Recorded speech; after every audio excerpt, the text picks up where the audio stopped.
serata dedicata alle nostre radici, sotto il cielo stellato di Nora, con la voce di Maria Carta. Si è aperta così ieri sera la rassegna La Notte dei Poeti, ormai un appuntamento fisso nelle estati cagliaritane grazie alla CEDA, che è il Centro Diffusione Attività Culturali, e al Teatro di Sardegna. E la scelta di cominciare con questo recital è stata senza dubbio azzeccata. La cantante non si esibiva da anni sulle scene sarde e ha confessato di provare una grande emozione, soprattutto all'inizio quando ha intonato l'Ave Maria. Accompagnata egregiamente alla chitarra da Lorenzo Pierandrea e all'organo da Fabio Agostini, Maria Carta ha proposto alcuni brani tra i più noti del suo repertorio. In apertura diversi canti gregoriani, poi l'Ave Maria catalana e l'Ave Mamae Deu, ma la parte più viva e coinvolgente dello spettacolo è arrivata con le ninne nanna e i canti logudoresi, dove è apparsa una Maria Carta esuberante e vivace.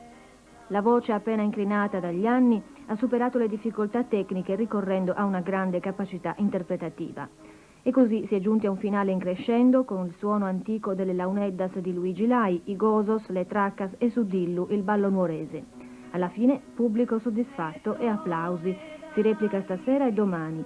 La rassegna proseguirà il 12 luglio con altre due grandi interpreti della canzone mediterranea, Maria del Mar Bonnet e la nostra Elena Ledda. Della Notte dei Poeti, magia che nasce dalle pietre, dal rumore e dal profumo del mare che a tratti colpisce, dall'incanto del cielo. Quest'anno poi, intelligentemente, nessun orpello è stato utilizzato a impreziosire i ruderi dell'antico monumento.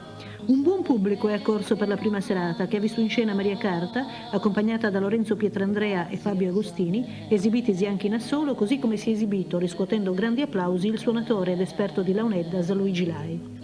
Maria Carta ha ripercorso con intensità il suo repertorio più noto, l'Ave Maria della tradizione latina gregoriana, Sanuresa, con un attento accompagnamento di chitarra.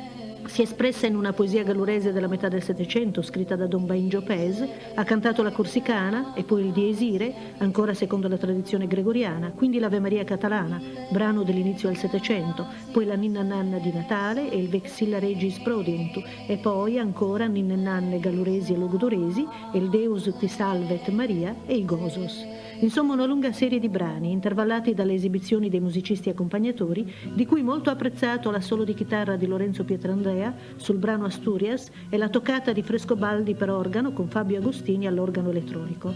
Maria Carta, invece, pur serbando intatta la carica interpretativa, non dispone più della ferma e tersa voce che fu suo vanto e motivo del suo successo.